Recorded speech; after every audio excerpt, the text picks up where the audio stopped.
ॐ नमस्ते अस्तु भगवन् विश्वेश्वराय महादेवाय त्र्यम्बकाय त्रिपुरान्तकाय त्रिकाग्निकालाय कालाग्निरुद्राय नीलकण्ठाय मृत्युञ्जयाय सर्वेश्वराय सदाशिवाय श्रीमन्महादेवाय नमः। नमो हिरण्यबाहवे सेनान्ये दिशां च पतये नमो नमो वृक्षेभ्यो हरिकेशेभ्यः पशूनां पतये नमो नमः सस्पिञ्जराय त्विषीमते पथीनां पतये नमो नमो बभ्लुषाय विव्याधिनेन्नानां पतये नमो नमो हरिकेशायोपवीतिने पुष्टानां पतये नमो नमो भवस्य हेत्यै जगतां पतये नमो नमो रुद्राय तताविने क्षेत्राणां पतये नमो नमः सूताय हन्त्याय वनानां पतये नमो नमो रोहितायस्तपतये वृक्षाणां पतये नमो नमो मन्त्रिणे वाणिजाय कक्षाणां पतये नमो नमो भुवन्तये वारिवस्कृतायौषधीनां पतये नमो नम उच्चैर्घोषाय क्रन्दयते पत्तीनां पतये नमो नमः कृत्स्नवीताय धावते सत्त्वनां पतये नमः। नमः सहमानाय निव्याधिन आव्याधिनीनां पतये नमो नमः ककुभाय निषङ्गिणे स्तेनानां पतये नमो नमो निषङ्गिण इषुधिमते तस्कराणां पतये नमो नमो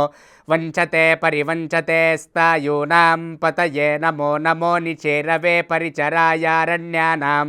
पतये नमो नमस्रुकाविभ्यो झिगाघुंसद्भ्यो मिष्णतां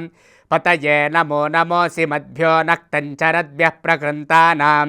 पतये नमो नम उष्णीषिणे गिरिचराय कुलुञ्चानां पतये नमो नम इषुमद्भ्यो धन्वाविभ्यश्च वो नमो नम आतन्वानेभ्यः प्रतिदधानेभ्यश्च वो नमो नमः आयच्छद्भ्यो विसृजद्भ्यश्च वो नमो नमोऽस्यद्भ्यो विद्यद्भ्यश्च वो नमो नम आसीनेभ्यश्च यानेभ्यश्च वो नमो नमः स्वपद्भ्यो जाग्रद्भ्यश्च वो नमो नमस्तिष्ठद्भ्यो धावद्भ्यश्च वो नमो नमः सभाभ्यः सभापतिभ्यश्च वो नमो नमो अश्वेभ्यो अश्वपतिभ्यश्च वो नमः। नम आव्याधिनीभ्यो विविध्यन्तेभ्यश्च वो नमो नम उगणाभ्यस्त्रिगंहतेभ्यश्च वो नमो नमो घृत्सेभ्यो घृत्सपतिभ्यश्च वो नमो नमो व्रातेभ्यो व्रातपतिभ्यश्च वो नमो नमो गणेभ्यो गणपतिभ्यश्च वो नमो नमो विरूपेभ्यो विश्वरूपेभ्यश्च वो नमो नमो महद्भ्यः क्षुल्लकेभ्यश्च वो नमो नमो रतिभ्यो रथेभ्यश्च वो नमो नमो रथेभ्यो रथपतिभ्यश्च वो नमो नमः सेनाभ्यः सेनानिभ्यश्च वो नमो नमः क्षत्रुभ्यः संग्रहीतृभ्यश्च वो नमो नमस्तक्षद्भ्यो रथकारेभ्यश्च वो नमो नमः कुलालेभ्यः कर्मारेभ्यश्च वो नमो नमः पुञ्जिष्टेभ्यो निषादेभ्यश्च वो नमो नमः इषुकृद्भ्यो धन्वकृद्भ्यश्च वो नमो नमो मृगयुभ्यश्वनिभ्यश्च वो नमो नमश्वभ्यश्वपतिभ्यश्च वो नमः। ॐ नमो भवाय च रुद्राय च नमः शर्वाय च पशुपतये च नमो नीलग्रीवाय च शितिकण्ठाय च नमः कपर्दिने च व्युप्तकेशाय च नमः सहस्राक्षाय च शतधन्वने च नमो गिरिशाय च शिपिविष्ठाय च नमो मीढुट्टमाय चेषुमते च नमो ह्रस्वाय च वामनाय च नमो बृहते च वर्षीयसे च नमो वृद्धाय च संवृध्वने च नमो अग्र्याय च प्रथमाय च नमः आशवे चाजिराय च नमः शीघ्रियाय च शीभ्याय च नमः ऊर्म्याय च वस्वन्याय च नमः स्रोतस्याय च द्वीप्याय च नमो ज्येष्ठाय च कनिष्ठाय च नमः पूर्वजाय च परजाय च नमो मध्यमाय चापगल्भ्याय च नमो जघन्याय च बुद्धियाय च नमः सोऽभ्याय च प्रतिसर्याय च नमो याम्याय च क्षेम्याय च नम उर्वर्याय च खल्याय च नमः श्लोक्याय चावसान्याय च नमो वन्याय च कक्ष्याय च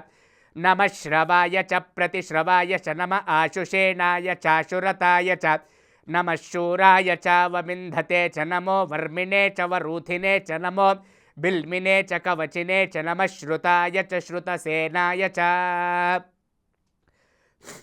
नमो दुन्दुभ्याय च हनन्याय च नमो दृष्णवे च प्रमृषाय च नमो दूताय च प्रहिताय च नमो निषङ्गिणे चेषुधिमते च नमस्तीक्ष्णेशवे च युधिने च नमः स्वायुधाय च सुधन्वने च नमः श्रुत्याय च पथ्याय च नमः काट्याय च नीप्याय च नमः सूद्याय च सरस्याय च नमो नाद्याय च वैशन्ताय च नमः कोप्याय च वट्याय च नमो वर्षाय च नमो मेघ्याय च विद्युत्याय च नम ईध्रियाय च तप्याय च नमो वात्याय च रेश्मियाय च नमो वास्तव्याय च वास्तुपाय च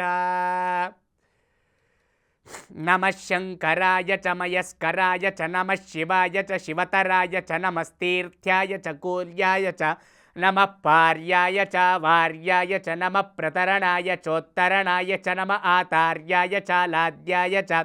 नमः षष्ठ्याय च पेन्याय च नमः सिकत्याय च प्रवाह्याय च